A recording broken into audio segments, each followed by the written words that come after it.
Razg'onni oldik. Ana endi sizlarga bitta zo'r narsa ko'rsataman. Men Jack M3 avtomobilining nima ustunliklari borligini hozir ko'rsataman. Avtomobilning narxini esa videoni oxirida aytib o'taman.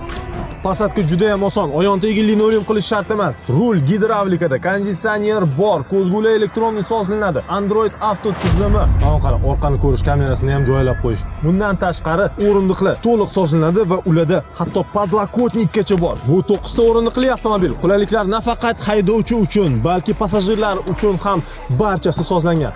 Konditsioner orqa uchun alohida, USB port quvvatlash uchun sizga hamma qulayliklar bor va albatta har bir passajir uchun podstakanniklargacha bor. O'rindiqlarni olib tashlash shart emas. Ko'ryapsizlarmi? Full salon bilan bemalol bu yoqqa yana yuk ham ortishingiz mumkin. Logistika, transfer xizmatlari bilan shug'ullanadiganlar uchun turistik firmalar, gostinitsalar hammalarga bu mashina juda ham qo'l keladi. Yo'lovchi tashiydigan mashinaning 3 ta rangi, oq, qora, seri ranglar bor, lekin bizda van versiya ham bor. Ko'rayotganingizdek yuk tashuvchi versiya juda ham keng bortga ega. Bu yerga 1 tonna yuk ortishingiz mumkin. Xavfsizlik bo'yicha ham hammasi hisobga olingan. Bu yerda airbaglar bor. Ana endi navbat test drive'ga ketdik. Endi qaranglar, hozir bitta zo'r narsa ko'rsataman sizlarga. Razg'onni olaylik. O'g'rilar 134 ot kuchi DOS motor 1.8 конечно bunaqa razg'on oladi. Yaxshi ham biz katta avtoturargohdamiz. Jack avtomobillarini ishlab chiqaradigan zavodda mana bu ombordamiz. Ko'ryapsizlarmi atrofimizda van versiyalar, passajirskiy versiyalar, M3, M4 modellari turibdi. Rullichi, rulni yumshoqlagan qaranglar. Bitta barmoqni ketdik ana qaranglar. Gap bo'lishi mumkin emas.